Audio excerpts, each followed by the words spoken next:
Hello and welcome.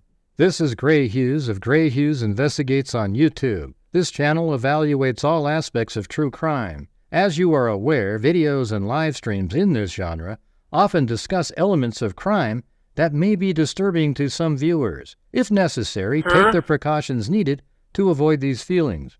Factual information related to cases is the key to fostering rational true crime discussions. Fortunately, you will find that here. Please hit the like button only once, share the video, and subscribe if you like my content. Thank you very much for watching.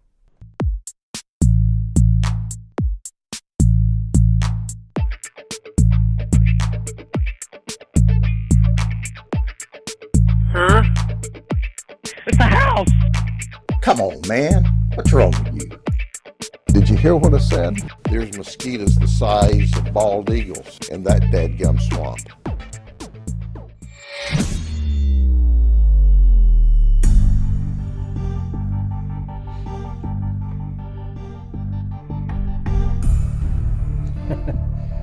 Let's see.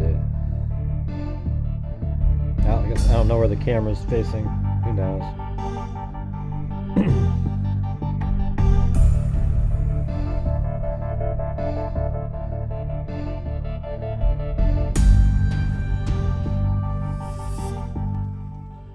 Well, just gonna try to do the show tonight. You know, I don't know how long it's gonna be. But thanks for all the comments in the comment section, or the community section, I guess.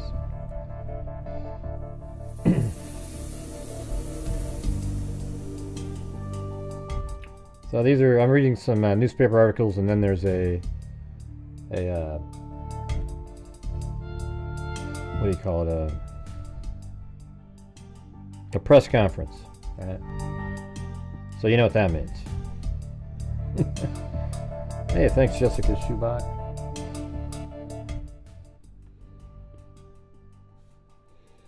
Yeah, so anyways, the story just starts, there's a I guess we could just say there's a child that was missing back in 1959, and then a body was found also, and then they just finally identified the body recently. I don't even know what that means, Trish. I'm not. Who's fine? I don't have any.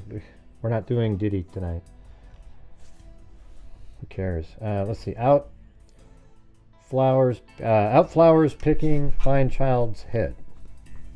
That says in Macon, Wisconsin, an arm, a leg, bone, and a rib cage were found today about 600 feet from the spot where a partly decomposed head of a 7 or 8-year-old girl was discovered Sunday by a woman picking wildflowers. The other parts of the body were found today next to a catch basin from which a mesh cover had been pried.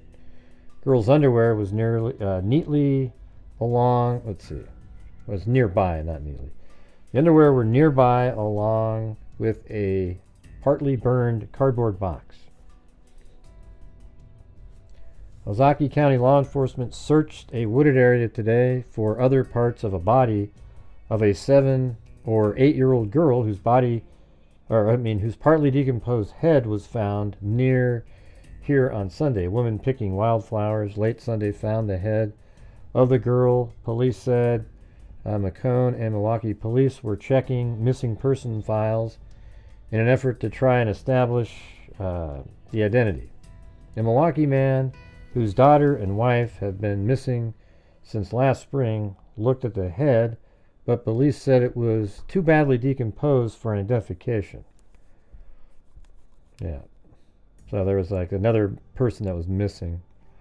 The man brought with him a lock of his daughter's hair.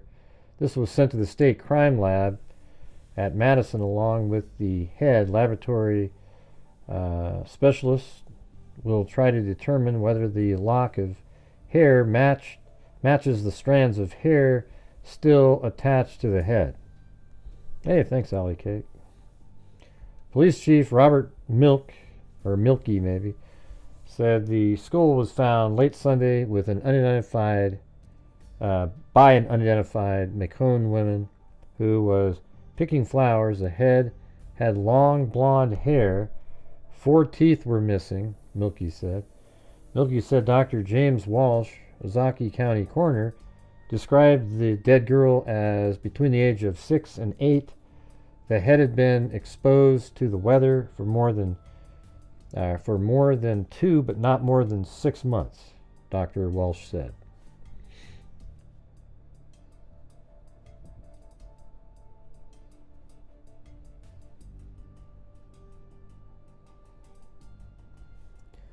And then we just kind of move on. Grizzly new evidence.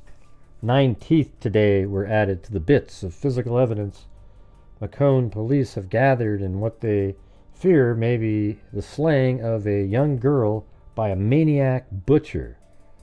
The teeth were found late Monday at the same spot where other bits of decomposed anatomy were discovered earlier in the day. A head of a 7 or 8-year-old girl with several teeth missing was found by a woman picking wildflowers late Sunday. Hey, thanks Michelle H. and Chicken Wing. It looks like murder to me, Police Chief Robert Milky said, but no one could be sure until the state crime lab at Madison thoroughly examined the arm bone. So what does it say? But no one could... Where is this part? But no one could be sure. It looks like murder. Okay. Then it says, let's see, Madison thoroughly examined an arm bone, breast bone, hip bone, vertebrae, a leg bone, and a rib cage found at the exit of a culvert about 600 feet from where the head was found. They don't really give any specific location. The teeth were sent to the crime lab today. Director Charles Wilson said a report would be forwarded to Macon Police later today or Wednesday. An investigation by Ozaukee County Coroner Dr. James Walsh revealed a piece of newspaper had been stuffed into the opening of the base of the skull. I mean, what the hell is that? We are hopeful it will lead us to identification of the girl and to her killer.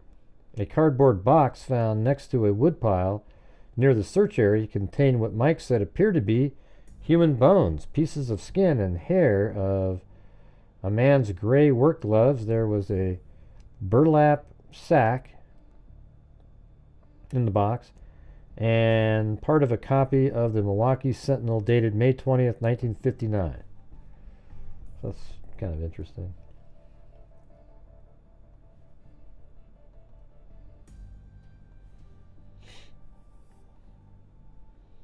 And this says, the effort to identify the dismembered body of a young girl found on a farm last week turned today to Cincinnati, Ohio. Cincinnati authorities Tuesday asked Macon Police Chief Robert Milky to furnish details of the investigation. Milky said the case resembles a missing person mystery in Cincinnati. Wisconsin Crime Laboratory Madison continued examination bone fragments, teeth, and a skull found Sunday by a woman picking flowers, but said the report may not be ready for several days. The laboratory also is examining rubber gloves, part of a burlap bag, work pants, and a Milwaukee newspaper dated May 20th, 1959, found in a box with apparent fragments of human skin and bones. The box was discovered a half-mile north of the skull. Authorities sought a car seen in the area. About the date the decayed body was thought to have been abandoned.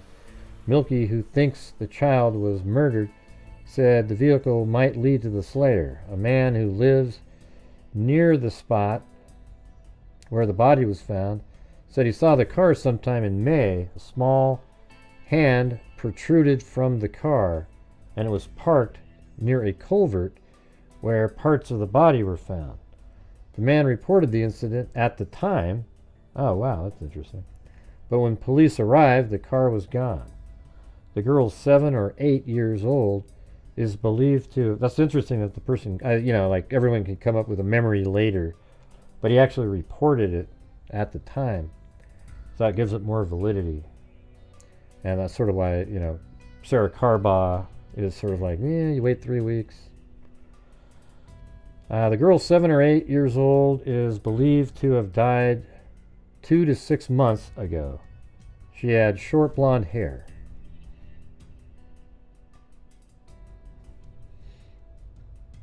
Yeah, I'm just going through the days. This is like 2 days after that one.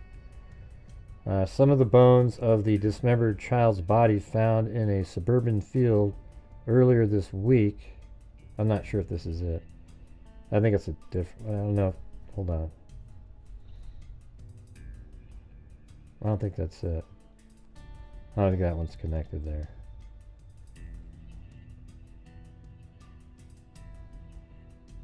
No, maybe it is. It says fractured, indicating the little girl was murder victim. Police Chief Robert Milk. Yeah, it's probably the same thing. Of Macon. There it is. So it is the same.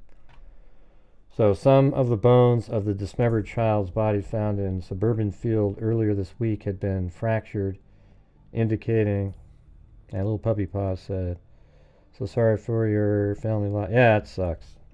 Today was kind of a difficult day. Reading all the comments you guys make, and then, just sort of, walking by where Blue sits, would always lay down and kind of chill out. Even my wife is saying that. Like, you just kind of keep, like he's always there, right? That's the thing. But now he's not there.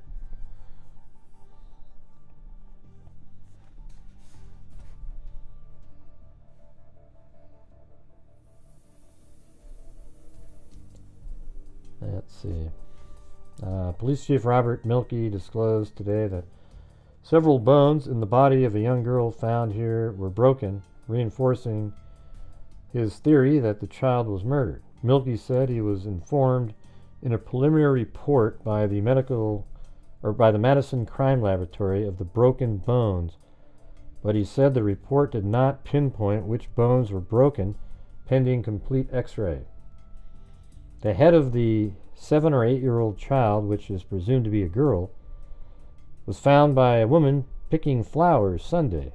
The rest of the remains were found Monday in the same farm area, and all were sent to the crime lab. I think there must have been predation or something. First reports that the body was not... But how does newspaper get inside the skull? The reports that the body was not that of a 6-year-old girl who has been missing from Milwaukee since May 13th was modified by Milkey.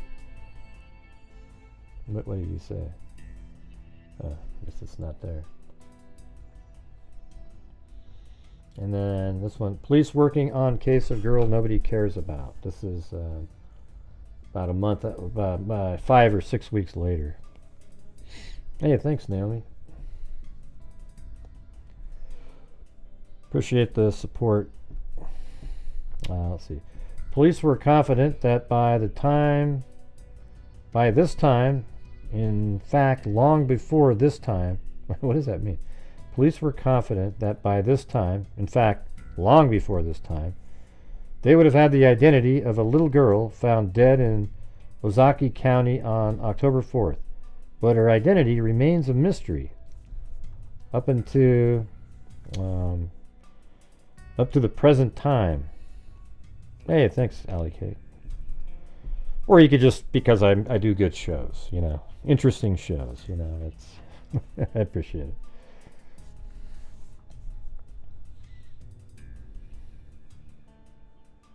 it. The child's skull was found early in October in the town of Macon by a Milwaukee woman who was picking wildflowers. A search during the next few days turned up many other bones. The rib cage, arm bones, and leg bones. The State Crime Laboratory at Madison established that they were those of a white girl, about 7 years old, with blonde hair. Despite their other findings, pathologists have still no answers to the main question: who was this little girl? Nobody cares. The cause of death thus far has been impossible. And by the way, I looked into a whole bunch of stuff. So this gets more interesting. All right. It's pretty wild, actually. Pretty wild. Hey, thanks, Susie Sandpiper. Good to see you tonight. Wasn't sure you'd feel up to it. Yeah, I just, you know, it's a good distraction for a little bit instead of just sitting around. Just, yeah. I posted another video in the community section that I posted on YouTube almost 10 years ago. And it's Blue on a treadmill with my wife. And they're walking on the treadmill, and he's so happy. He's so cute. He's just like, he looks perfect all the way back then. It's amazing. So if you haven't seen it, you should check it out. It's pretty crazy. Anyways, nobody cares. The cause of death thus far has been impossible to determine, police said. And it's not a monetized video. It's just something. It's only a minute and 15 seconds. The cause of death thus far has been impossible to determine, police said. Only one thing is positive, according to Robert Milkey, Macon police chief. The girl was not bludgeoned to death. There is no evidence of that on the skull. The paperwork on that case in the Macon police files is more than an inch thick. Police flyers have been sent all over the country on the missing girl, but had led to nothing. Chief Milkey calls it the case of the little girl no one cares about. The chief has several theories that the girl might have been mentally, I won't use the word, you can't use that word anymore, mentally challenged, there you go, or physically handicapped, and was never enrolled in a school. Hence, her absence would never be noticed. Or her parent, let's see, just theories, or her parents may have killed her deliberately or by accident. Some rural families, he said, are reluctant to talk about their personal problems. Transients are another possibility. Many go through Ozaki County as tourists or migrant workers. Perhaps the child died naturally or accidentally en route, and the parents, scared and confused, discarded the body. The only new information we recently, this is 1959. It actually kind of reads like something you might read today. Hey, thanks so much, Lisa Valenzuela. The only new information recently is that pathologists have determined that the girl in recent years had several broken bones, painful breaks. So look at, there have been multiple breaks prior. Hey, thanks so much, Ria Mazaron, and look at that, it's WNC Granny. Yeah, it's crazy. Look at this part here at the end, though. The only new information recently is that pathologists have determined that the girl in recent years had several broken bones. Painful breaks that required a doctor to check is being made with doctors and possible x-ray. So this is somebody who had broken bones, recovered, broken bone, just sick.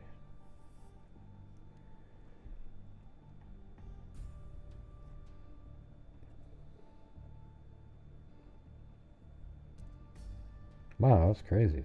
It's a lot of money right there back then. I mean, that's $4 million. That's probably 20. All right, so now we're going to go on to... Now, this is just sort of... They didn't really keep covering... This is it. Like, this is the last article that I could find on this person, right? And then, unbeknownst... Well, I guess there is a connection, sort of, but watch this. So this is 1966. And so that was in... And this is Manitowoc, Wisconsin here, the newspaper. But it's from Chicago, Illinois, it looks like. Or no, I guess it's, we'll see here in a second. It says, police have charged a husband and wife with murder in the death more than 6 years, death more than 8 years ago at their 6-year-old, of their 6-year-old adopted son. The couple, William Jutila, 43, and his wife, Hilja, 42, I think she's from like Sweden or something, were arrested Saturday night on a complaint signed by Jutila's brothers. The charges were filed Sunday. Police quoted the brothers as saying they became suspicious when they were told conflicting stories by the couple about the absence of the child, Marco Jutila. Police said Jutila told them after a lengthy questioning the boy died in December of 1958 in their home in Houghton, Michigan, after being beaten by his wife.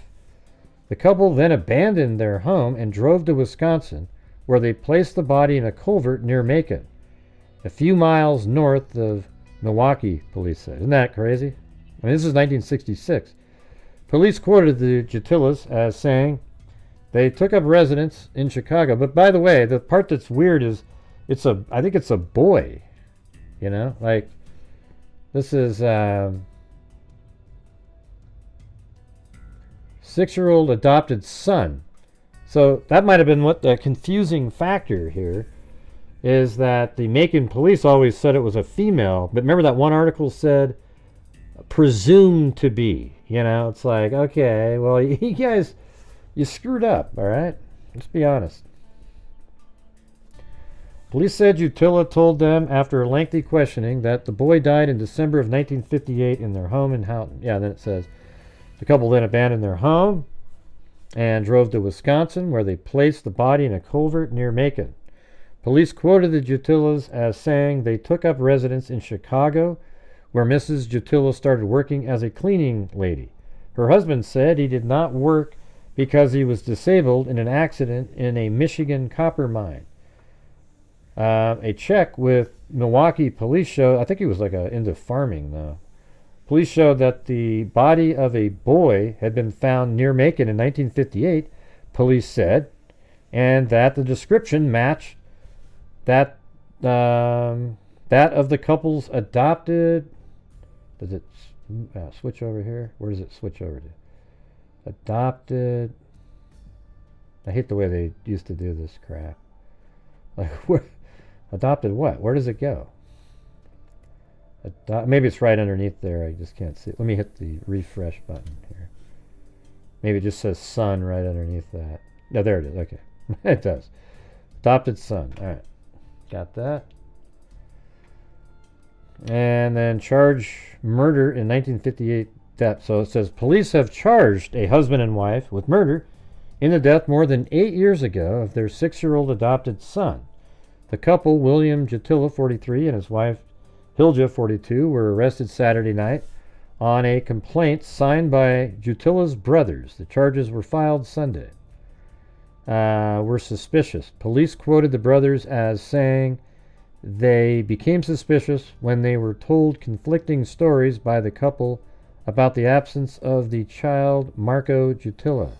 Police said Jutila told them after lengthy questioning. Police said that Jutila told them, so this is actually, the mother here, after lengthy questioning, that the boy died in December of 1958 in their home in Houghton, Michigan.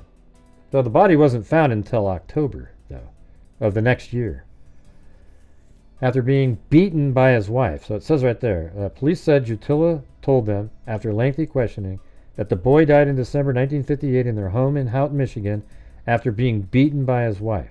So I guess I thought Jutila, that's right, Jutila's the guy. That's the husband. So he blamed his wife for it. Police said Jutila told them after the couple then abandoned their home and drove to Wisconsin, where they placed the body in a culvert near Macon, a few miles north of Milwaukee, police said. Police quoted the Jutilas. Wait. Police said Jutila told them. So that's not what it's supposed to be. Hilja, not Jutila. That should be Hilja right there, because Jutila is their last name. So it should say, police said Hilja told them after lengthy questioning.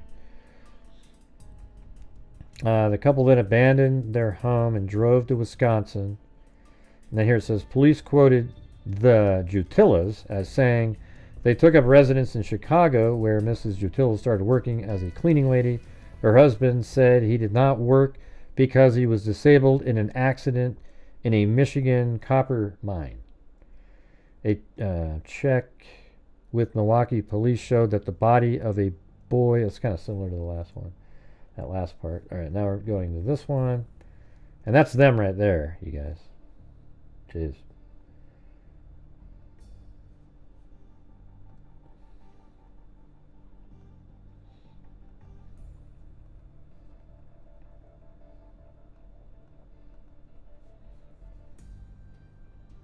Yeah, that's the Jutilas.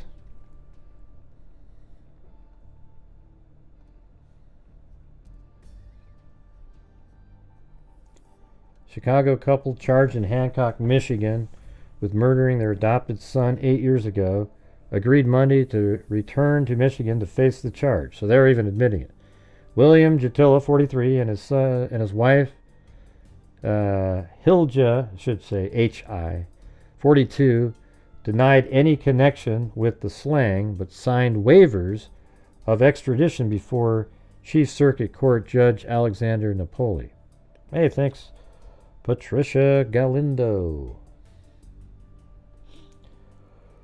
Appreciate the support, you guys. Just try to keep moving forward. His wife said, "I am innocent and I want to prove my innocence." The couple was held in a Cook County jail to wait the arrival Thursday of Houghton County, Michigan authorities. The couple was arrested Saturday night on a complaint signed by Jutila's brothers, accusing them of killing the boy Marku 6 in 1958. Police said Jutila told them that Marku died in December 1958 in their home in Houghton after being beaten by his wife. So that's, I'm not sure why I keep saying police said Jutila. It's not Jutila, that's, it's the husband. There's Hilja and William is his name. So it's William, not Jutila. Jutila is their last name.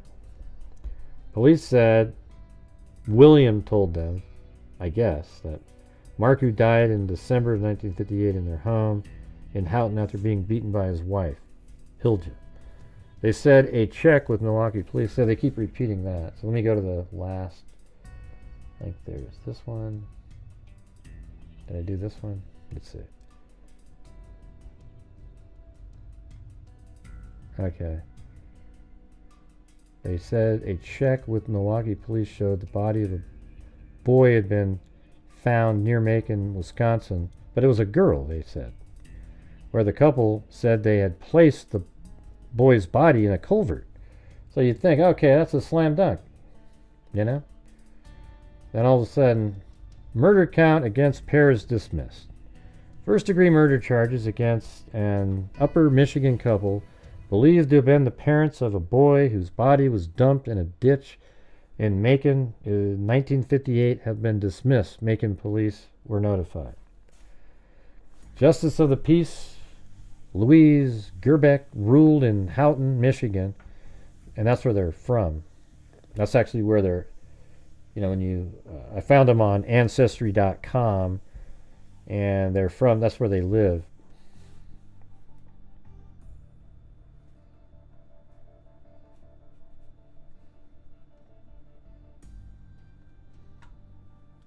Let's see. Yeah, I'm just looking at this right here. See that? Houghton, Michigan. Justice of the Peace Louis Gerbeck ruled in Houghton, Michigan that prosecution had failed to connect Mr. and Mrs. William Jutila with the remains found in 3 separate locations in Macon in October 1959. Jeez.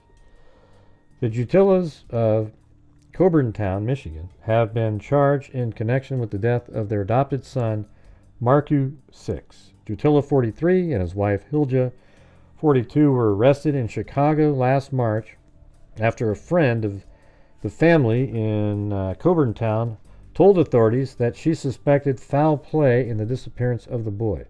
The head of what was then thought to be a young girl was found October 4th, 1949 by a Milwaukee... this is 19... No, it was 19... Was it 49?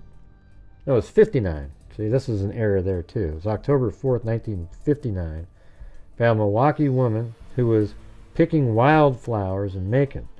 The arm, leg bone, and rib cage were found the next morning by police As they searched the area, other parts of the body were found between a culvert and a catch basin. The state crime laboratory then estimated that the remains were those of a child from 6 to 7 years old. So they didn't get shit. I mean, what a joke, you know? What's so funny? Yeah, now look at right here. You got Hilja. Died. This is kind of odd, I thought. She died in 1988. And then if you look at the husband, well, he died in 1988 too. I mean, what are the odds of that? Jesus. Like, this one died January 20th, the wife, and then the husband died in April. Just like, I don't know, what was it, January, February? 4 months later, I guess. So there you go. There's April 23rd, 1988, Hancock. January 20th, 1988, Hancock. Houghton, Michigan is where they're from, I guess. And maybe that's the county there, that Hancock. I don't know. Pretty weird, though, right?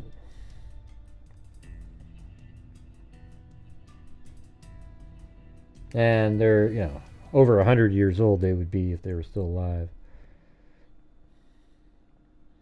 So here we go. Here's the press conference today. See, now you have all the backstory. See, isn't that more interesting than just sort of watching a press conference where you're just kind of like, oh yeah, but now you know, like, wow, that's crazy. This body was found. They thought it was a girl, and then 6 years later, the brothers of the parents or the family members of the parents came forward and said, hey, we think they killed him. And then they admitted to doing it. That he died anyways. It's just ridiculous. Anyways, here we go. Okay, welcome everyone. Thank you for coming today. Although this was a sad situation, today is a joyous moment for us, as we are able to close a 65-year-old unsolved homicide. I'm going to start by providing a brief synopsis of the case and how it was solved, and then I'll open it up for questions afterwards. Here today with me, behind me, are Wisconsin Department of Justice Division of Criminal Investigations Special Agent Neil McGrath, Detective Scott Heller, Dr. Jordan Karsten, the Associate Professor and Department Chair of the Department of Anthropology, Global Relations, and Cultures with the University of Oshkosh, Analyst Hannah Moose-Klassen from the Wisconsin State Crime Lab, the Madison Branch, Undersheriff Marshall Herman, and Joe Ernestey of the Ernestey Funeral Homes. Off to my side is Amanda Didier, the Director of our Child Advocacy Center. All these people played a crucial role in bringing a conclusion to this case. On October 4th, 1959, skeletal remains were discovered in the city of Mequon, Ozaukee County. The remains were thought to be that of a child between the ages of 6 and 8. After several hundred leads were followed up on, the remains were not identified. During the investigation, investigators became aware that the Houghton County Sheriff's Department in Michigan was conducting an investigation on a missing child named Marku Jutila. Houghton County deputies were working with the Chicago Police Department after family members of William and Hilja Jutila became suspicious of the whereabouts of their adopted child, Marku. The Jutilas had relocated from Houghton to Chicago and were not able to articulate where their 6-year-old son was. During the interview with police, the couple admitted to fleeing Houghton for Chicago, disposing of Marku's body in a ditch in Mequon before arriving in Chicago. The mother, Hilja Jutila, confessed to physically beating her son to death.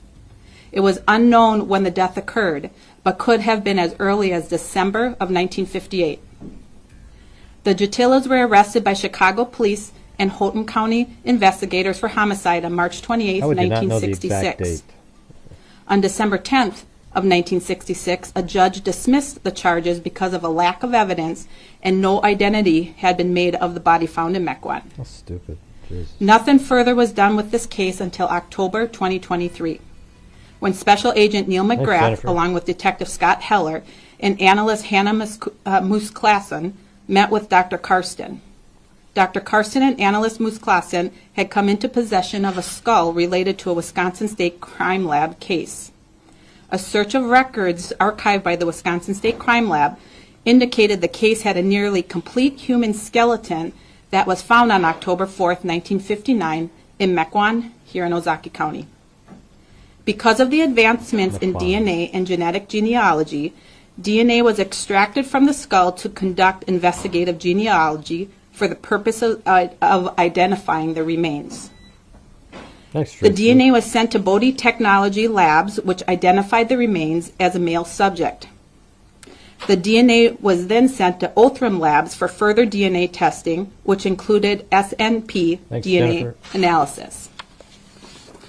While waiting for the DNA results, investigators sifted through old newspaper articles, as that was the only documentation located for this case. Hey, we had it. Investigators pieced together the facts of the case from these articles and were able to establish... I didn't even watch this news conference. I just heard the names and started looking stuff up. So there you go. They did the same thing. See, that's the thing, is that's exactly how they look stuff up. Same exact way. Establish a possible victim, the parents' names, who were the suspects, and adoption agency information. The names identified were that of William and Hilja Jutila and son Marku. The adoption agency information led Special Agent McGrath to obtain information from Houghton County Probate Court, Houghton Goodwill Farm, now known as UP Kids, and the Michigan Department of Health and Human Services. The adoption records show Marku Jutila's birth name as Chester Alfred Brini and his biological mother's name as Josephine Brini of Houghton, Michigan. Records indicated Chester was adopted on March 4th, 1955 by the Jutilas.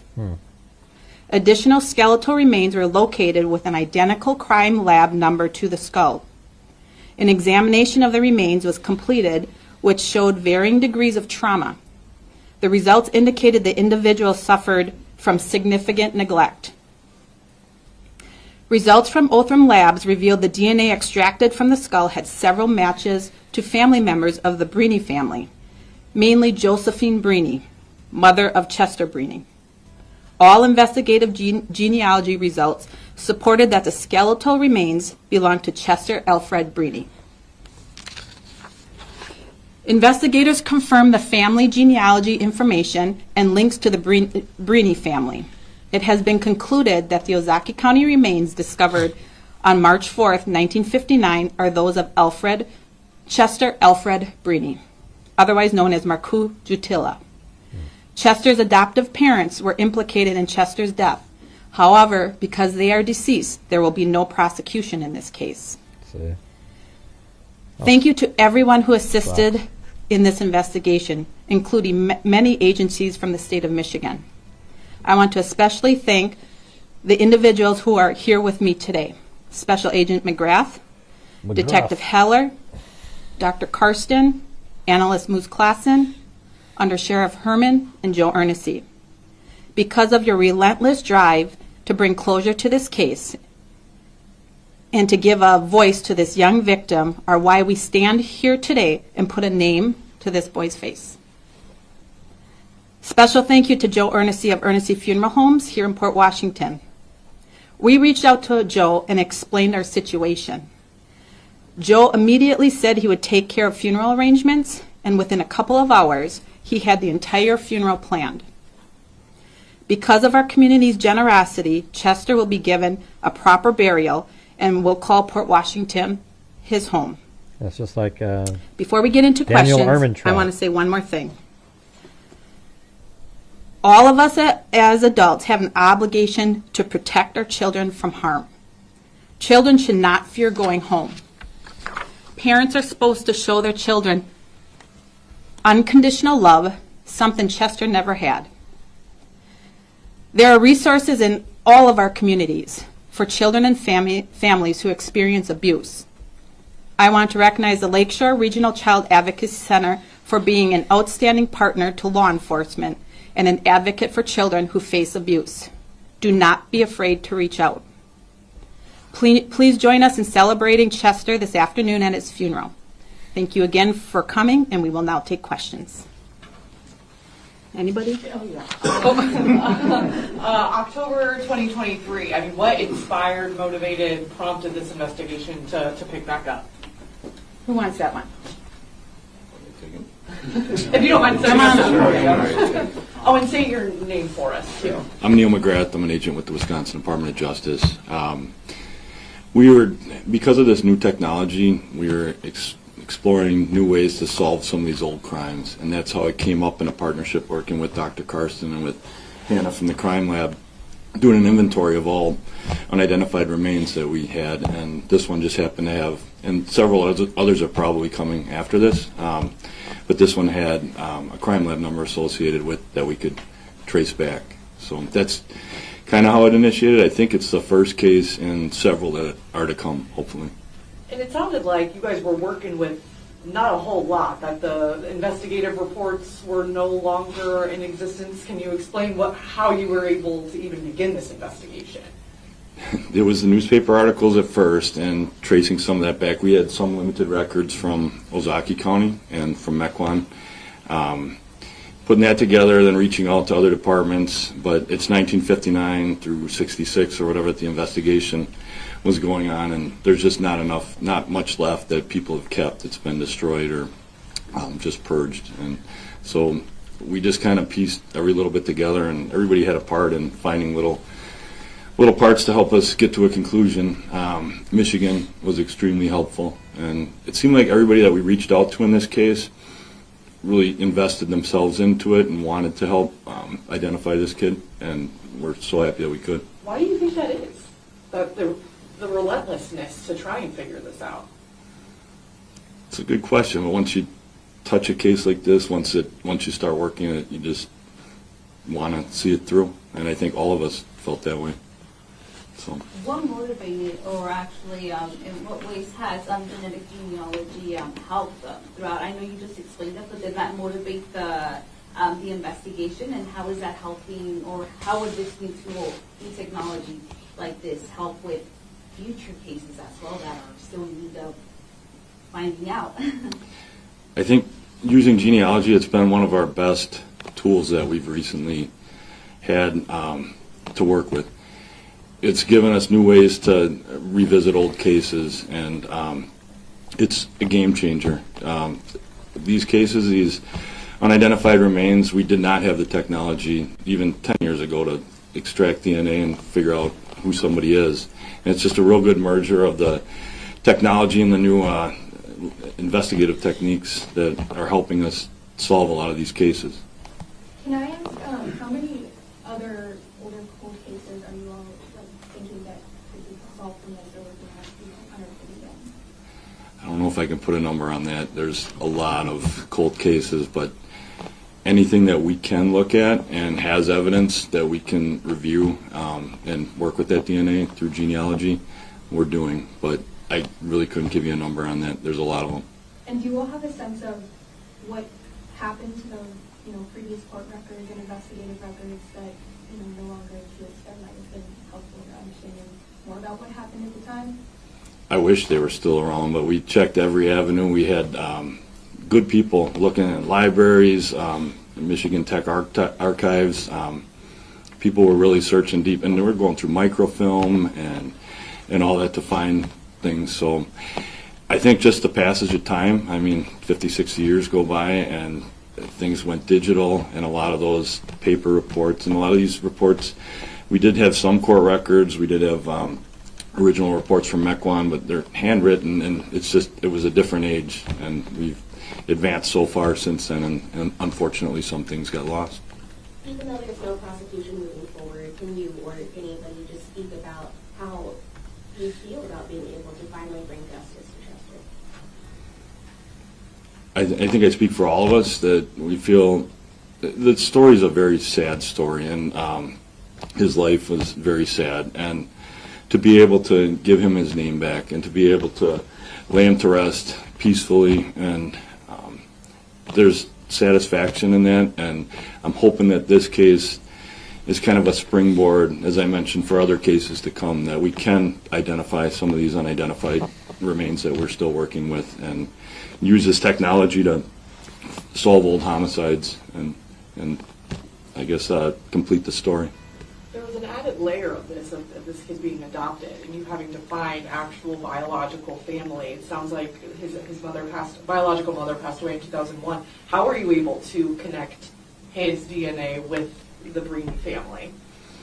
So it was a merger of two techniques. So we knew, based on the articles and kind of what our hunch was, that this was probably the boy we were looking for. We knew that if we did genealogy, we didn't know who his biological parents were. So while we were getting the DNA tested to get into the genealogy realm, we also were working with Michigan State Police to subpoena those records, the adoption records. And we had to get a court order and go through the process, but everybody was very helpful. And, all right, you're going to need this, and then we can get you this. And those people did a lot of digging in old sheds and storage places to find these records. So we're very fortunate that they were able to find those adoption records. And then once we started doing the genealogy. Yeah, like the key was when you just type the word Macon, it's a small little town, so it's like it's not common to be in the paper. And so that's what led me to like the 1966 articles, because it's mentioned in there too. Hey, thanks so much, Ozzy, Trisha, Tina G, and then WNC Granny gifted a membership. We've got 2 tonight. Linda Howe, Allie Cake, and Sarah B. The name from the adoption record started popping up with distant relatives, and we contacted the top match of the relatives, and they were very helpful and cooperative, and it really happened in 1 week. Once we got all the information back, we were able to Good night, Lanky identify him. What helped put a face to Chester? Was that part of the genetic genealogy or based on the picture that you guys had? Truly? Good night, WNC Granny. One of our agents, Truly Thank Nielsen, you. did the sketch, and you mind talking about it a little bit? Sure. Yes, Truly Nielsen. I'm also a special agent with Wisconsin Department of Justice, and in the course of my duties, I'm also a forensic artist. So I was asked to look at the remains and see if I could come up with a face for the skull that we had. So with my training experience, I used from the skull, I was able to get a 3D print of it and then use that to come up with a 2-dimensional reconstruction. And this is the only image of him we have, correct? Correct. And that's why I was asked to do this, because there is no images, so we would like to, put a name or face to the name. I wonder what he actually So he looked was like. identified at that point, but we wanted to, give him a face too. Thanks. It's just Bella. Really, Yep. my last question for whoever wants it, Sheriff in particular. Are you going to the funeral today, and what emotion will you have while you're sitting there seeing this all kind of come to fruition and come to a finality? Yes, I'm going to the funeral. We'll be leading the procession. 4 of the members up here are the pallbearers. Good night, Victor. Really, it's like if you have kids or any, victims, it doesn't have to be a child, but you want to do what's right and give them that dignity to lay them to rest. Yes, it'll probably be emotional, so, and that's okay, because he never had that. He had nothing. So I think for Chester, I think we're all doing it for Chester. So. Thank you so much. Anything else? Do you guys want us to say who we are and spell our names? Yes, please. Okay, I'll just start and we'll just go down the line. Okay. I'm Christy Knowles, Christy. Last name Knowles. I'm the sheriff here at Ozaki County Sheriff's Office. Hey, thanks, Marshall Grant. Herman, first name Marshall. First on a live Last stream. name Herman, Thank you. Hermann, and I'm the undersheriff with the Ozaki County Sheriff's Office. Detective Scott Heller, Scottheller. I'm Special Agent Neil McGrath, NEIL MCGRATH with DCI. I'm Jordan Karsten. It's JORDANKARSTEN. I'm a professor at UW Oshkosh, and I also have a position at the State Crime Lab. Hannah Moos-Clausen, HANNAHMOOSCLASSON. I'm a DNA analyst at the crime lab in Madison. I was going to predict she had something to do with the DNA. I'm Joe Ernessy, Joeernisse. I'm the owner of Ernessy Funeral Homes here in Port Washington. We're going to bring up Truly and Amanda. Truly Nielsen, Truli, last is Nielsen, special agent with DCI. It was like Trolley. I'm Amanda Didier, AMANDA-DIDIER, and I'm the Executive Director at Lakeshore Regional Child Advocacy Center, which is the center that serves children and families impacted by abuse and neglect in this region. Anything else before we close? We hope to see you guys at the funeral. We put up a map here. If you look at the one with the red, you're coming from the church area. The church is up here. No, I guess that was it. Wasn't really any more there. Hey, wow. Thanks, Ozzy Trisha. 5 memberships. Matt McLean, Gina from WV, West Virginia, Jennifer Lynn, Curious Wendy, and Lisa Tedford. Welcome. And also the one that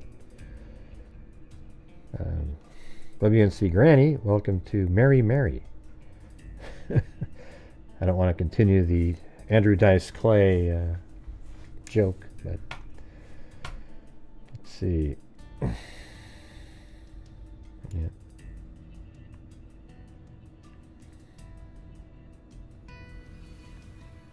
Yeah, I'm sure. There's always one or two, but hey, if somebody, I wish people would stay when they get their memberships. That's kind of the point, But a lot of times they go get gifted again the next month. Because there's like a really cheap option to stay a member after the free month is up. Anyways, so I don't really have any more on this one. Do you guys want to do that newspapers.com thing that we used to do? That's kind of fun.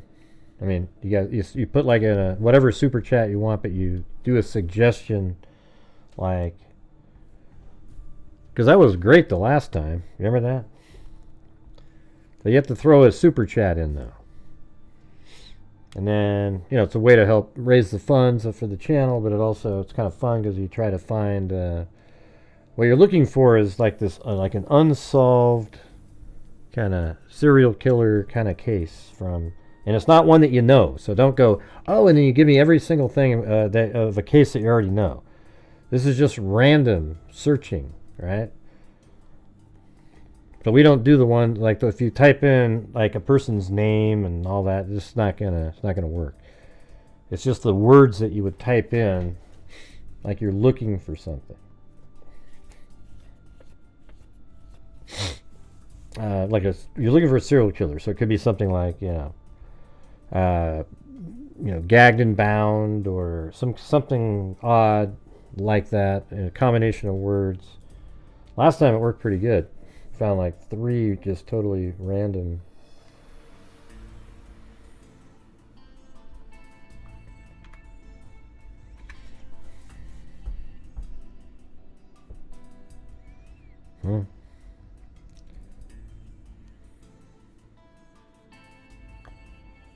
Right. But if nobody wants to play, we don't have to play it.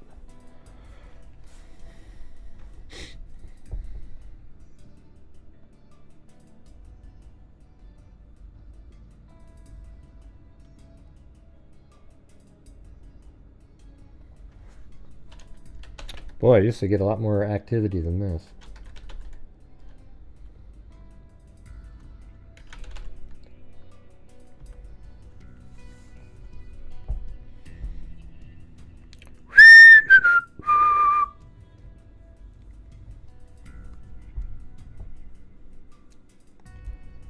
Okay, there you go. Farmer found in a dumpster.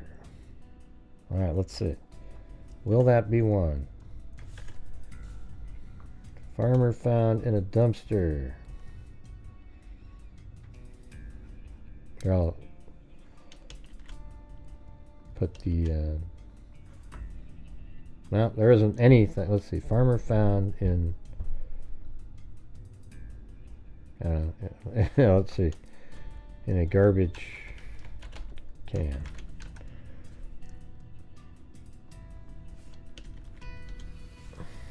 I don't think there is one for that one, Jennifer. Farmer found in dumpster. Didn't exist. Sorry about that. History of animal abuse. Oh yeah, maybe that would be. Let's put that right in there.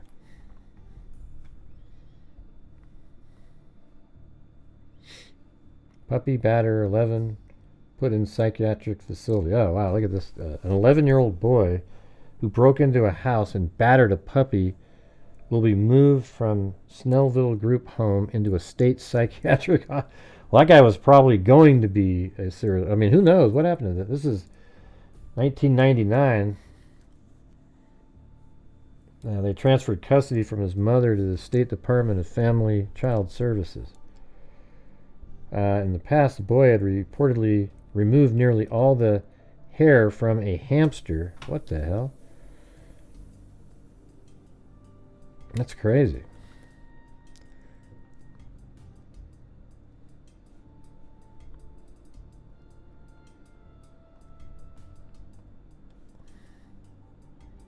Let's see, from a hamster, and tore the heads off of fish. About a month before, he beat the 7-month-old Labrador the boy stole and injured a pet store lizard. That incident was part of Friday's sentencing.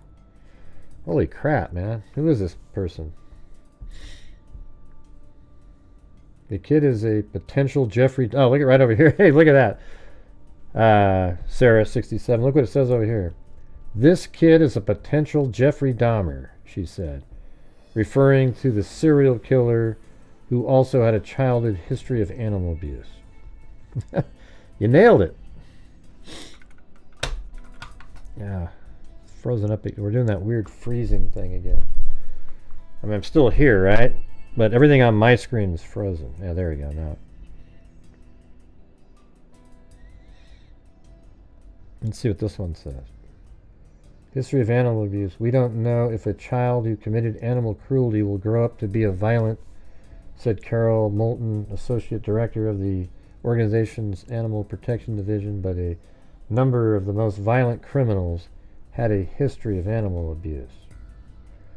Yeah. That's wild. I wonder who that kid was. They're not going to say, obviously. Police search for woman after dog slain, choked to death, has history of animal abuse convictions, runs dog rescue. Oh, like a woman serial killer. Rita, potential, right? Rita Mueller, 50, arrived at the Toronto Animal Service Shelter in August to hand over her dog, a male Shar-Pei named Henry, to a new owner after it allegedly bit somebody. Then Miss Mueller allegedly went inside a quarantine shelter room with a leash and muzzle and choked the dog to death with the leash, said Constant. That's crazy. Jesus. What the hell's going on? Man, I don't know if I want to read these ones today. All right, so let's go to them. I'll do these in order, though. So, Wendy Van Rokel said, "You have made such a happy, loving home for your pets. Wishing you peace and comfort." All right, well, thank you. Yeah, I mean, every once in a while, you get mad at your pets sometimes, too, right? You're like, hey, don't pee over there, or whatever, right? Or, just kind of, I don't know. It makes you mad anytime that you were ever scolding your dog. I'll tell you one thing. I will say this really quick. I'll do the, like, Blue was, he had the guilt thing you've ever seen in your life. Like, he would literally, if he pooped or something in a room and you go, Blue, and you have him come over and you say Blue and he goes like this. He would turn around like so slow and go like this. He would walk like 0.1 mile an hour. I mean, it was like the slowest, creepy, just kind of, just because he thought if he walked slow enough, nobody would see him. I mean, it was the funniest thing I've ever seen. I wish I had filmed it, Because but you don't know when you're going to catch him on something like that. But it's just amazing. He'd be like, he'd start creeping away so slow. I mean, it was really hilarious. Like each step was like, just really just. I don't know, man. It was one of the funniest things I've ever seen. We'd actually laugh at it. Like blue, and all of a sudden you do that, and then it wouldn't be bad anymore because it was just funny. Anyways. Wait, I'm trying to go. Where was I? Right there. And then Wendy Van Rokel and Nikki Zip said, like this, 4 college students found deceased in a house. Yeah, I'm not even doing that one. That's funny though. Yeah, don't do it like this. Now, thanks, Molly Joseph. Man, you guys are wasting your turns. One-armed robber. Okay. Let's see. Let's see what that one says.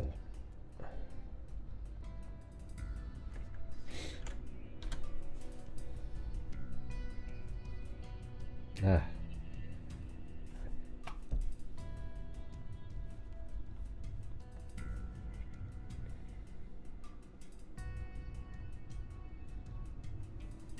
Not sure why it's kind of slow. Let me close this down. That might be a lot of memory in that thing.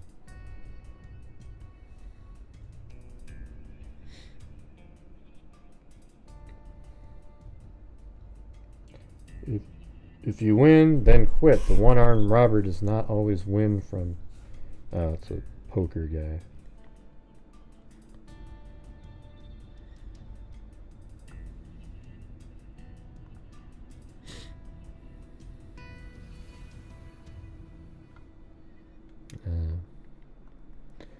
I don't know. I think it's better to say something like...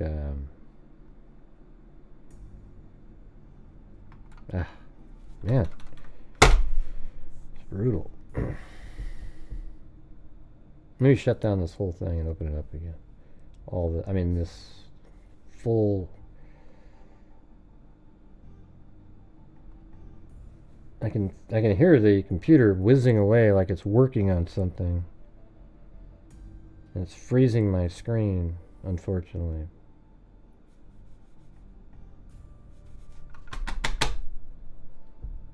Hello.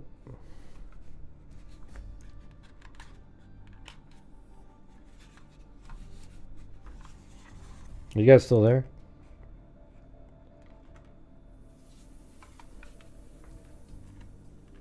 Okay, now it's back.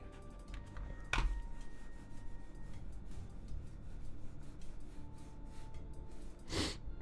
don't know if you guys can see the screen,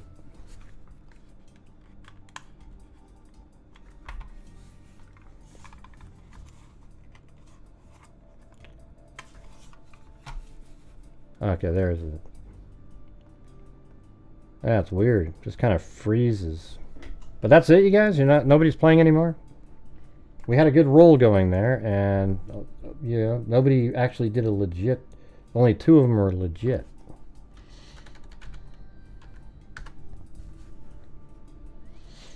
God, I wish I had filmed that though. That was crazy. The way he would walk.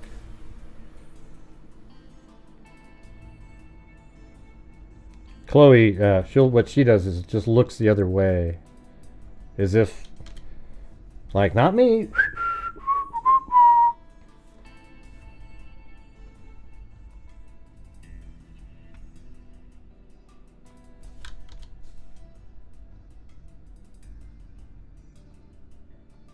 I think it's something to do with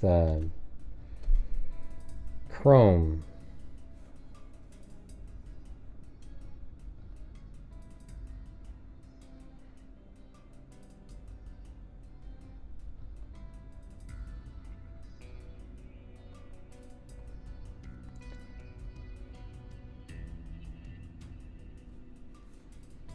I hope you guys can still hear me. It's clocking. Everything's clocking over here.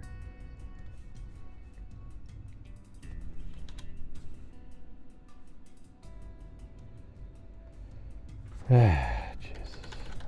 Brutal.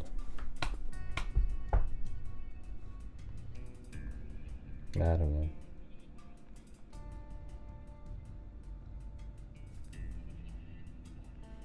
Here, let me try using Firefox instead.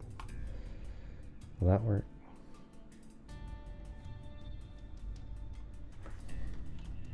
I think it's Chrome that's got a problem with it. Yeah.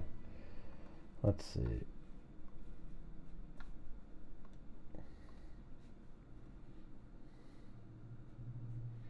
Yeah, I think it is Chrome. There's like an issue with Chrome, I think. Alright, so I can see the chat over here, but I can't put the comments on the screen now. But here it is. I can see it. I'm using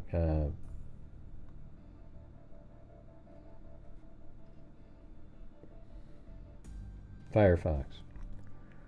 Alright, so I see these last ones. Okay, here we go. I can get on the screen.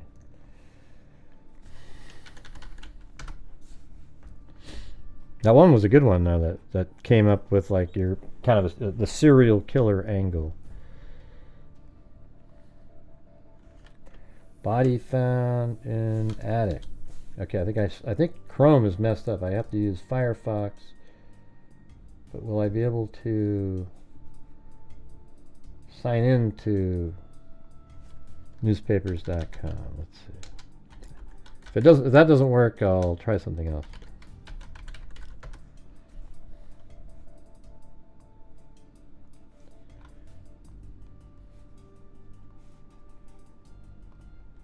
I think this will work.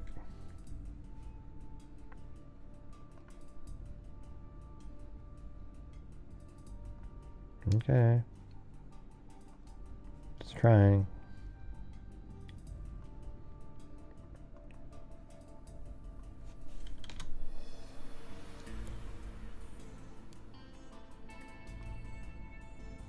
Okay. I think I'm in there now. There we go. All right. Man, that took a little bit. So we're on body found in attic. I'll even put quotes around it so it has to be in that order.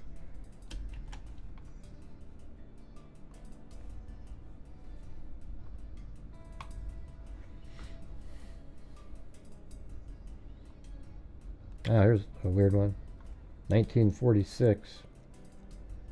Chicago, bodies of two small boys who a detective said had been either strangled or poisoned were found in a trunk in the attic of a south side home. It was probably meant to say, but it just says of a south side today. Maybe that just means that's what they used to just say. Are you a south sider? You know. The victims were Chester Lewinsky 9 and Anthony Lisko, I think it's Liskowski. I think that's, there's two different people. Huh. Neighbors said the boys lived next door to the house in which they were found. Jeez. So I guess what we could do is just type in that name.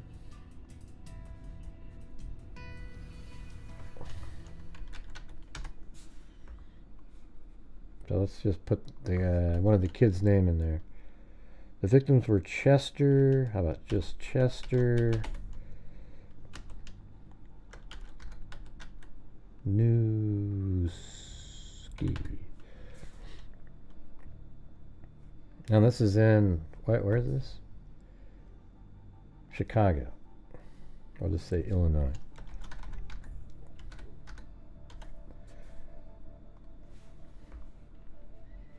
This is May 3rd, 1946. How about May 1946? Then we click on that, and it says May. Let me put quotes around them, so it has to be in there like that.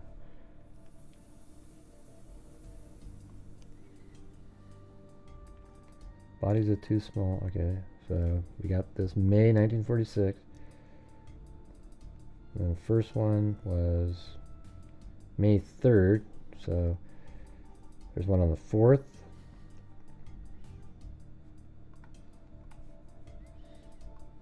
Bodies of 2 boys found in wooden trunk in Chicago. A coroner's physician prepared today to determine the cause of death of the 2 small boys whose bodies were found yesterday in an old wooden trunk in the attic of the South Side bungalow in which they lived. Police officials, pending a coroner report, expressed belief that the boys, who had been missing since Monday, were suffocated accidentally when they climbed into the trunk while playing, but they said they were not overlooking the possibility of murder. Okay, so let me go over here. Let's just see what happens later. Because there's one on the 4th, then it goes 6th, 7th. Let's do the 15th.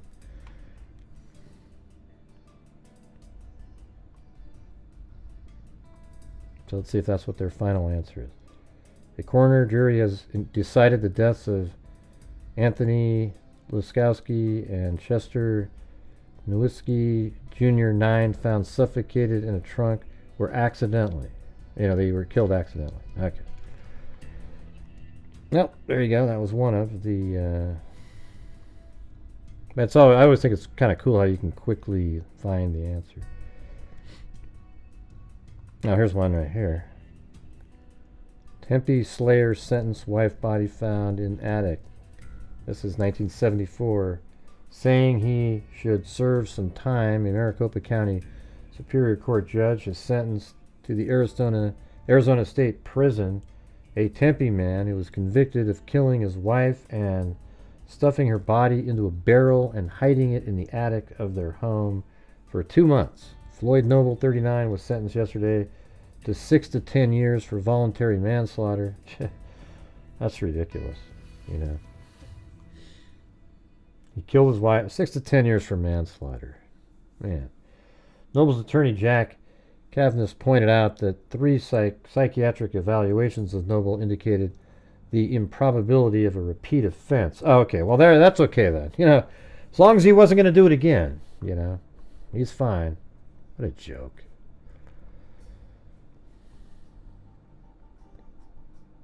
All right, then a body found in alligator. Here, let me just do that. Body parts found in alligator. You spell it right? Yeah.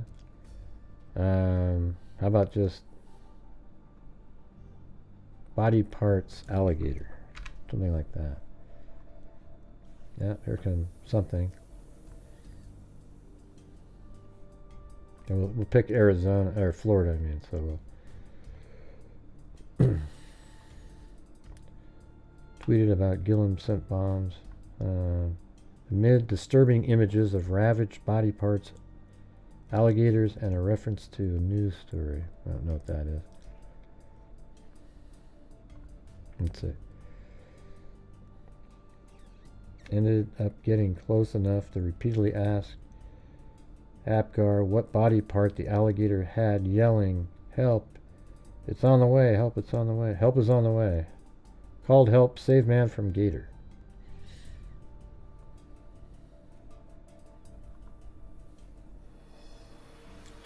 I don't see any that are related to a serial killer. But hey, there was some articles out there about that.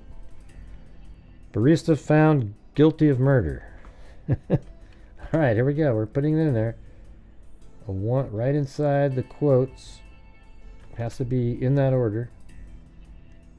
Now. How about not? There's no found.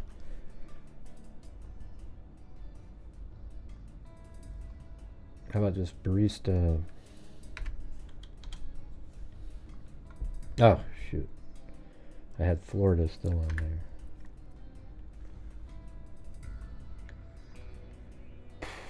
Suspect in Alaska, barista murder found dead in cell. This is 2012. Investigators say a man found dead of an apparent suicide in an Alaska jail was not was not only suspected of killing an Anchorage barista, but maybe linked to 7 other possible slangs around the country. Wow, oh, okay, there you go. Israel Keys is what you're looking for. Yeah, that's. I was kind of wondering. That seemed kind of specific. And there you go with, like Cairo would have jumped in with that.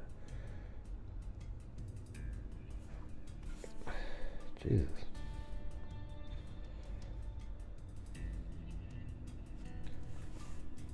Keys was facing March trial in Anchorage federal court for the murder of 18-year-old Samantha Koenig. Well, there you go. You tried to trick me. You went into... Nice try, Jennifer. Well, you worked. It worked for you, Jennifer. Let's see. Then we have M something by poison. Oh, you can just type it in. You don't have to do it typed like that. We don't do that on this channel. You don't have to say unaliving or, you can just type in the word.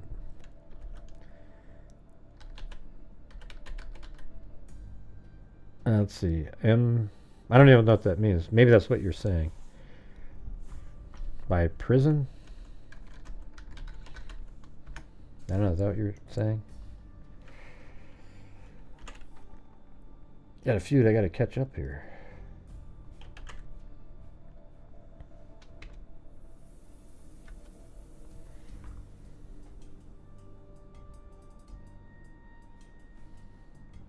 M. Deer by prison. Well, here's something that says prison brutality claim challenge. Snow studied the remains of 3 bodies dug up at a Cummins in 1968 and concluded the inmates were not the men and informant said were murdered by prison officials in 1940s.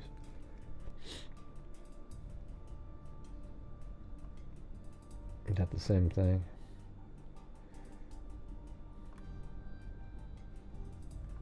Brutally murdered by prison inmates. His face so viciously mutilated that he was... I just want to make sure I'm did that right. It's just Bella. Is that what you were trying to say? Maybe you typed something. Okay, let me go back up.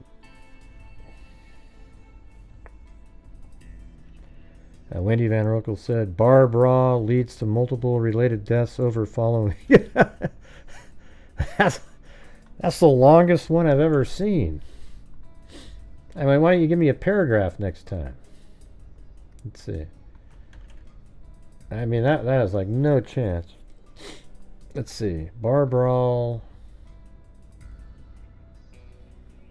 I'm not even sure how to say that. Multiple. That one's too hard because it's like multiple compound. Wendy Van Rokel. And then Ozzy Trisha said, mods and freaks, I see your comments, but a small phone and I need eye laser surgery. You guys rock. All right. And Mod Matilda H, just a super chat there. And just a friend, I lost my 17-year-old Chihuahua 3 days. Oh, really? Jeez. That's crazy, just a friend. Sorry to hear that. Chihuahuas are... I think we might get another Chihuahua, actually. They're just such clever little, smart little guys, Maybe get one a little smaller. Like, I don't know, could be smaller, but Blue was pretty small. He only weighed 4 pounds. He wasn't big or anything. I think we're going to get another one of those. A woman in Cairns, where you live, murdered 8 kids, huh? When was that? Thank you, Faza Super Babies. And by the way, I recommend Chihuahuas. I know they're not like... they weren't my cup of tea, as it were. I mean, I was like, oh, really? Who the hell wants a Chihuahua, But man, boy, was I wrong. I guess it's like people who say they don't like sushi and they've never eaten it. Well, have you tried it? No, I haven't. Well, why don't you try it? Because you'll probably love this stuff. So it's kind of sort of like that. I was thinking of if I got one, naming it TWO. Like Or TOO would work also. You know, like just two. Hey, two, come here.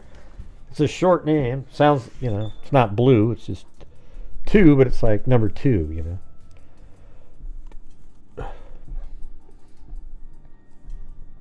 Yeah, they bark and stuff.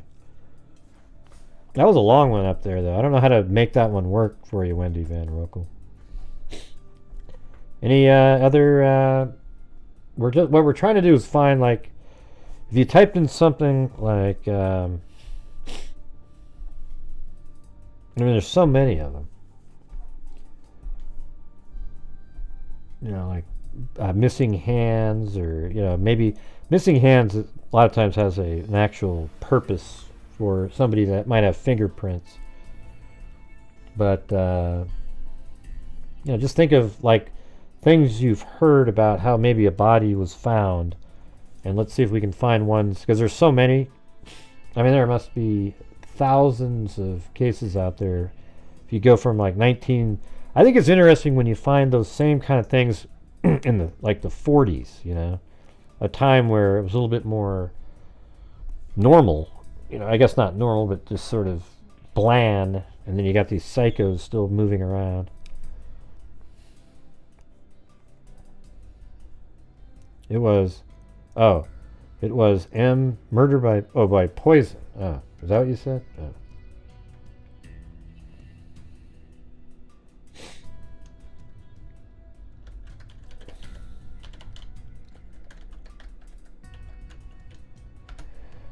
There we go.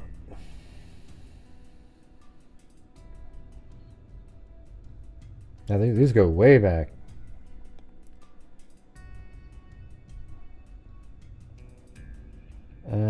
P.O. Box.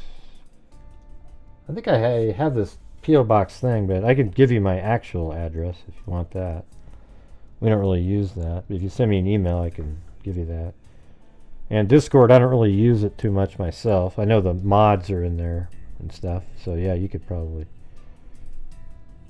I don't really want to do it where it's... I mean, if you send me an email and you're a channel member, I'll send you a Discord link. I don't want to put it on community section.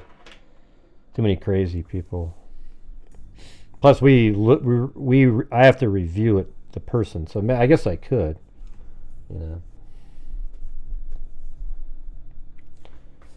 See, murdered by poison. Let's see.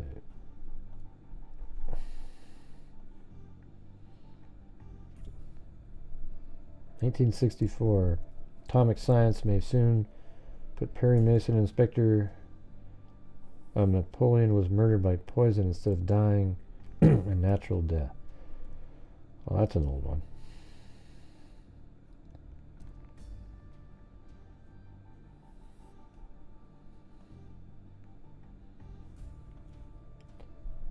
Murdered with poison. Washington, November 1960. No, it says the 64 Mopla captives reported in dispatch from India last week to have suffocated in a railroad car in which they were being transferred were deliberately murdered with poison gas. Jeez.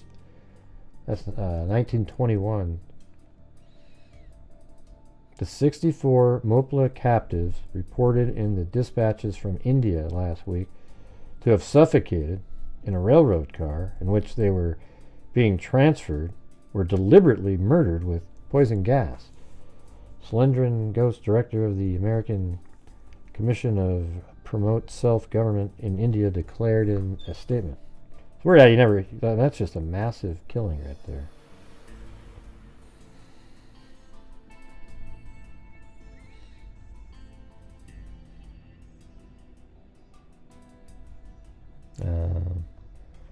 Is there any new ones? No.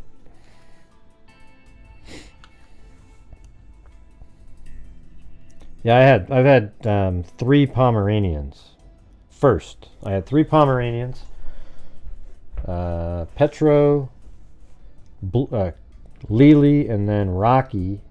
And then the first dog after Rocky was, well, actually Rocky,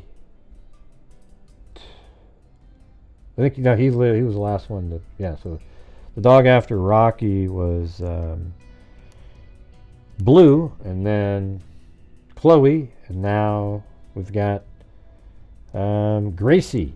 a lot of different dogs over the years. That's one of the comments somebody made in my post today, was like, they wish dogs would live longer, or animals that people have. Like, they should be, that's the part that sucks, you know. They only live like 15, you know, if you get one, usually like 13 to 17 years or something. The bigger they are, the shorter they live. Like Great Danes, it's like 6 to 8 years or something. It's crazy.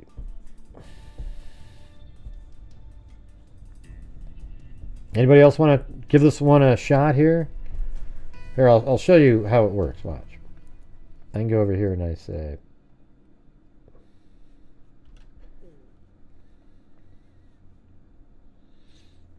let's see, something like,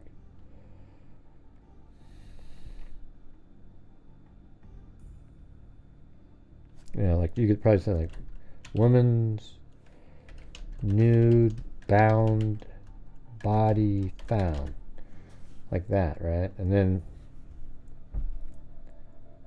do I have it? Okay, so that's probably that, just nude body then, just like that. Oh, I didn't spell it right. That's why it didn't work.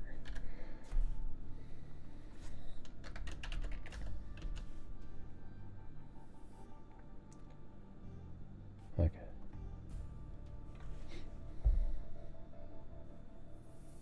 There's one in 1995 right there.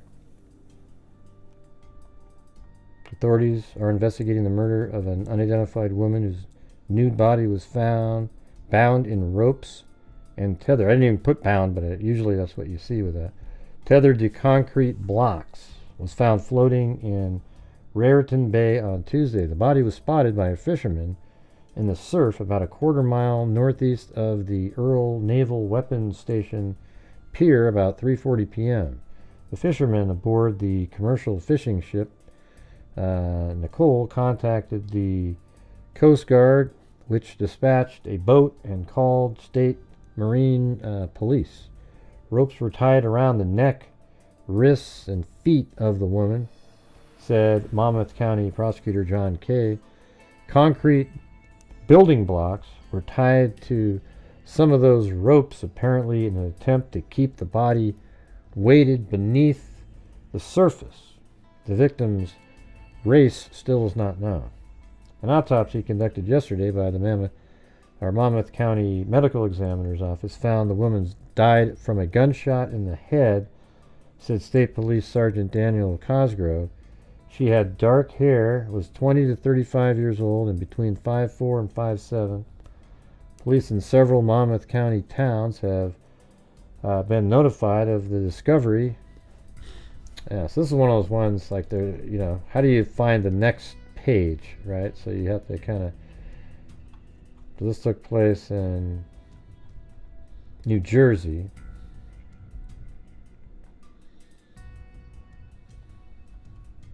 You guys interested in trying to see what happened in this one?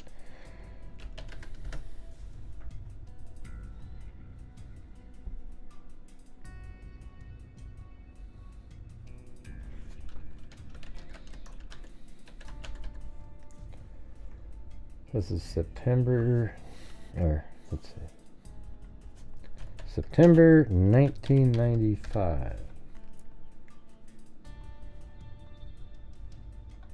And then,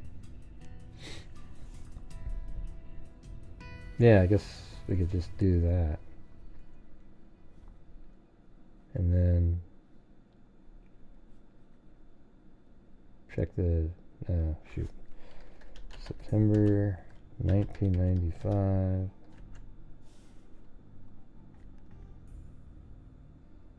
New Jersey.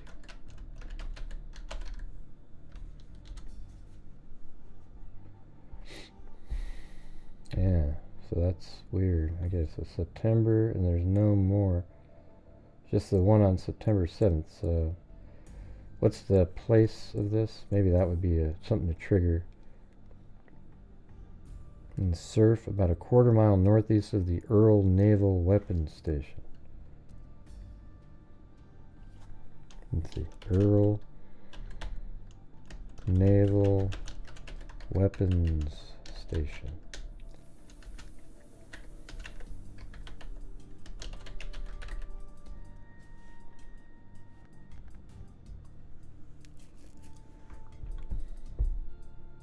Earl? Oh, wait, there's an E after Earl. Alright, so we go to here, and then there's one on the 7th and 8th. I bet you it's got to be related, right? So here's on the 8th. Another one. State police are using National Missing Person Database and developing an artist rendering to try to identify a woman whose nude body was found floating near the Earl Naval Weapons Station. Alright, so that wasn't it. So let's see. Then there is another one right there on the 9th. There's a few in this one. But I bet you they're all connected to that. Come on.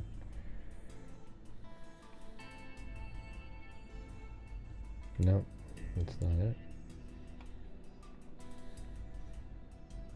13th. Bank pension, the bride worked till. Let's see, what is that? Okay, that's somebody getting married.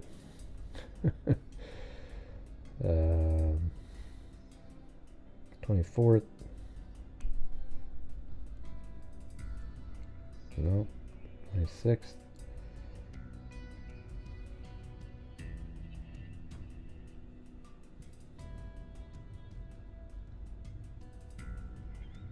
Yeah, I don't think that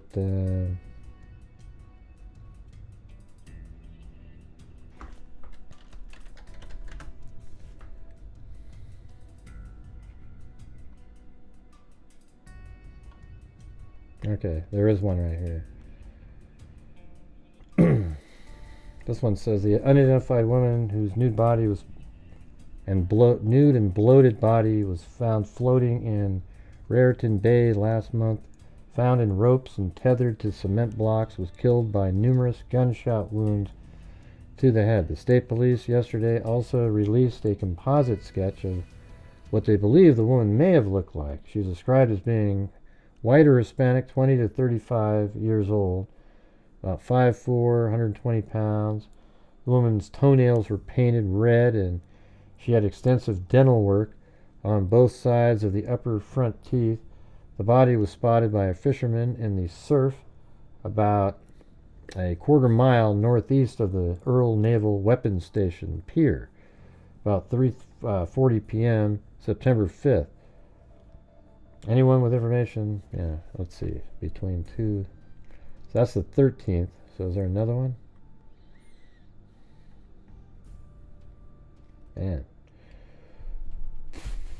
Nothing.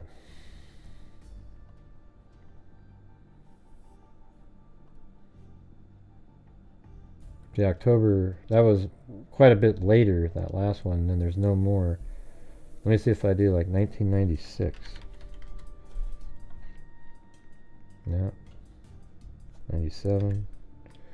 1997 to 2000. Oh, is that one?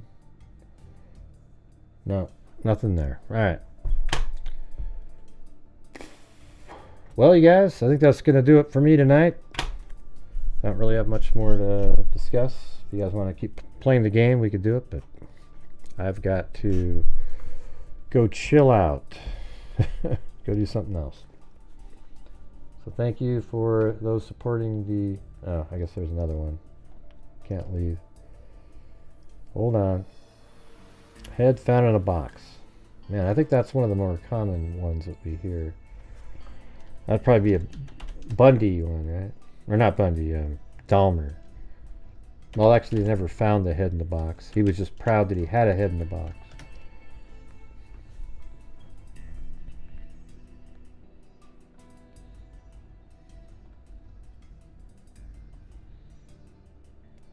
A head found in a box of concrete in a lake near Carrollton, Kentucky. Previously, a headless torso had been discovered. Oh wait, is this the... This isn't Cleveland, right? The Torso murders? No. Miller was known to have been wealthy, but securities he owned have vanished since his death. According to officers, that's somebody that's head was found in a box.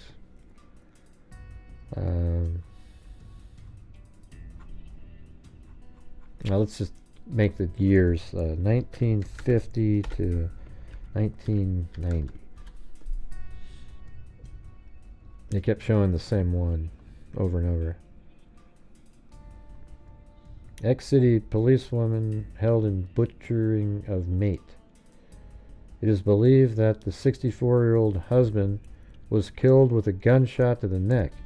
His head was found in a box in a Dover trash heap in early August. Jeez. Man, who knew? I guess some of you women can be psychos too, man. That's amazing. Did you hear what Gray said? Yeah.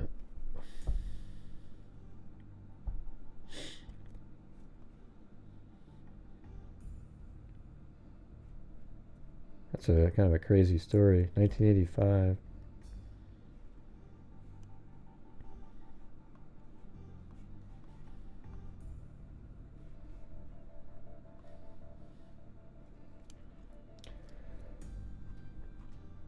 Yeah. You know that wacko YouTuber, just an absolute nut job. You know, he goes and calls all kinds of people all these different names, but I won't even say, but what was it? He says that people on the side, on the Delphi case, the side that I am on, we don't ever argue the facts.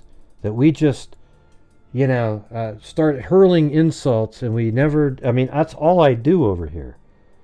When the insults start flying, or when you are willfully ignorant. If I was ever to, let's say this idiot and I were doing a debate, he would be smoked, because what he does is, I wouldn't, in the debate rules would be you can't bring up conspiracy shit that has nothing to do with the case. The factual elements that exist in it, argue against those, because that's what I'm doing. Now you want to bring up these, all this other crap with Kelsey and everything. It's just unreal.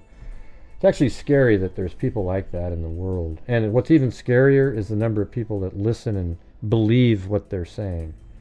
It's disgusting. Sad, actually. Oh, so an ex-policewoman. Delaware police have charged an ex-Baltimore policewoman with the murder and dismemberment of her husband, even though they have yet to find all the pieces of his body. Yesterday, Delaware State Police announced the arrest of Christy C. Shipley, 47, on first-degree murder and weapons charges.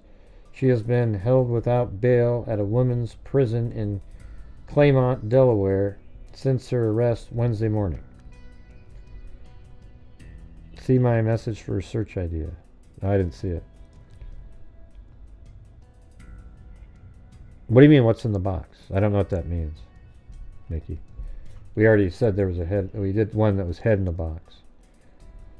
Robert A. Bonwell, Mr. Shipley's boss, said he called the victim's wife after he disappeared July 28th. He said Miss Shipley told him that it was not unusual for her husband to drop out of sight, even for periods of up to a year. Yeah, right.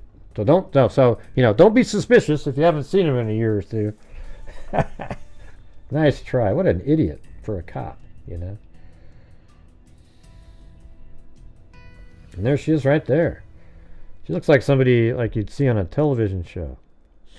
I don't know what you're saying when you say look at. Sorry.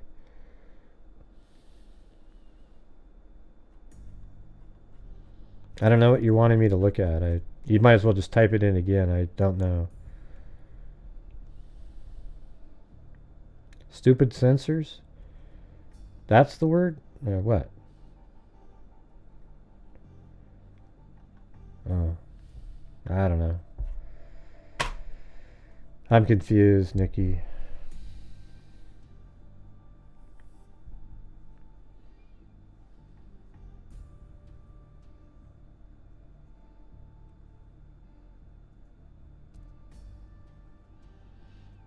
I've never been abused here, but must be doing something. Yeah. Well, the thing is it's not really like that. Nobody's abused anywhere. If somebody types in something stupid like, hey, Gray, why did Kelsey? And I just go, you're an idiot. I don't even wait for the next part of it. Because who cares what the answer is? Kelsey doesn't have anything to do with the Delphi homicides, nor does anybody in her family. It is Richard Allen, and Richard Allen likely alone, because there's no other evidence of anybody else. But these people have made an industry. Oh, you're doing such great work. Oh, you're doing such great work. Thank you for keeping it going. You guys are an embarrassment, really.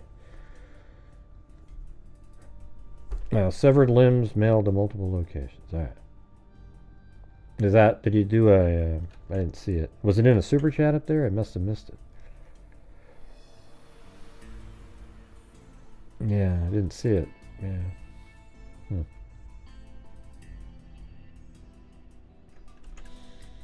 You know, we're only $8 short of our normal low goal that we used to, that I used to set.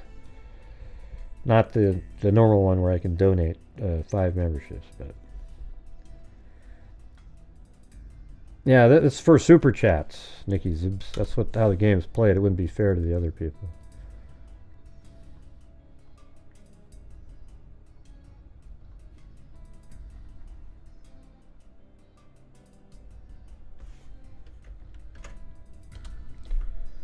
Severed limbs mailed at multiple locations.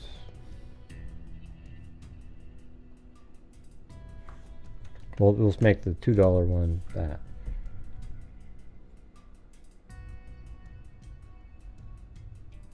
Severed limbs found in mail boxes. No. Limbs found in mailboxes.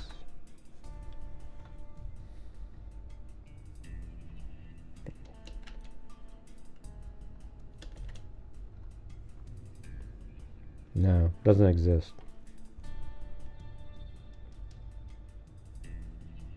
Why didn't you just put it back in that one, Nikki? Doesn't that make more sense? To just put it in the new one?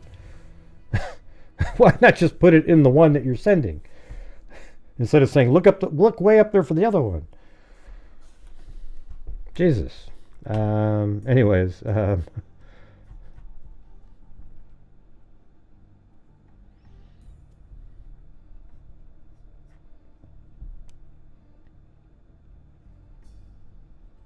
Why wouldn't it?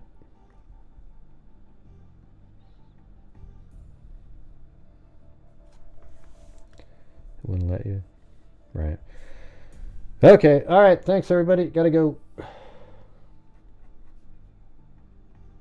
Thanks to Jessica Schubach, Allie Cake. And by the way, thanks for all the nice comments in the community post and everything. They made me sad, actually, but it was good. You know.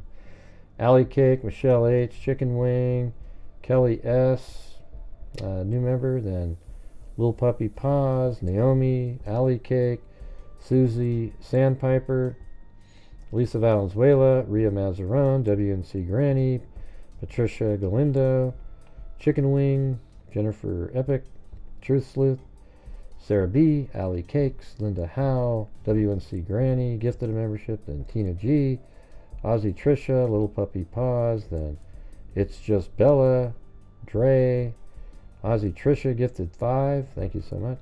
Then Jennifer Lee, Sarah 67, Wendy Van Rokel, Nikki Zibs, Molly Joseph, Susie Sandpiper, Mr. Sunshine, Jennifer Lee, It's Just Bella, Wendy Van Rokel, Ozzy Trisha, Maud, Matilda, Just a Friend, Faz's Super Babies, Ozzy Trisha, Susie Sandpiper, and Nikki Zubs.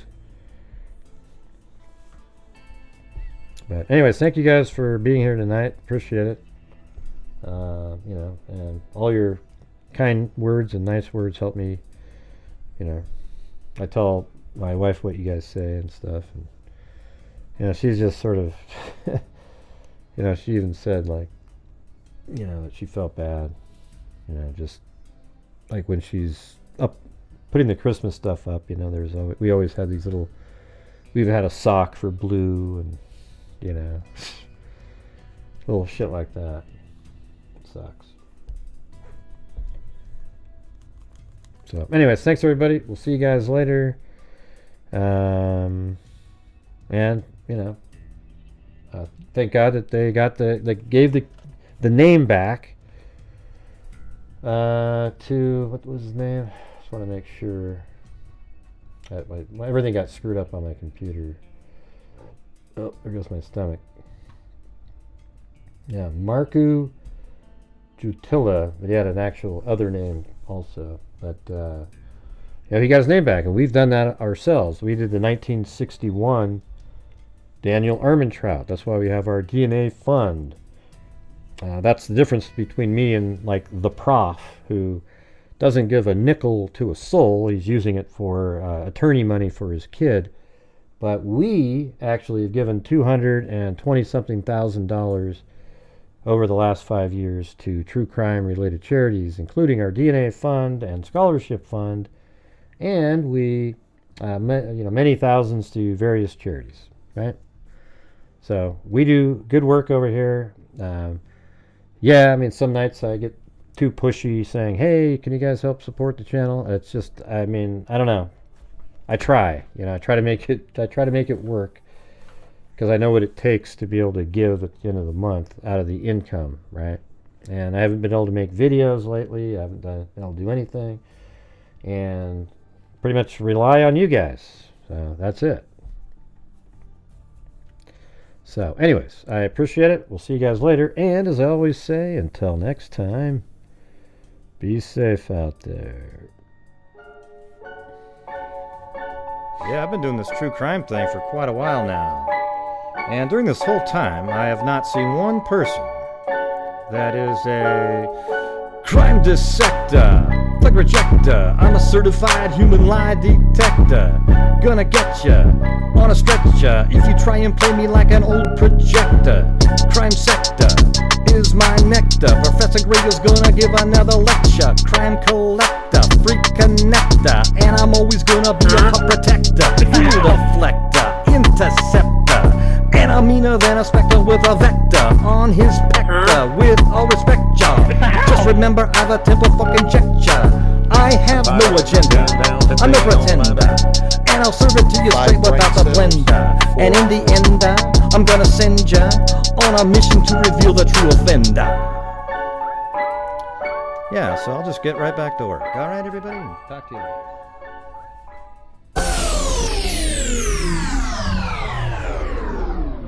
Correct.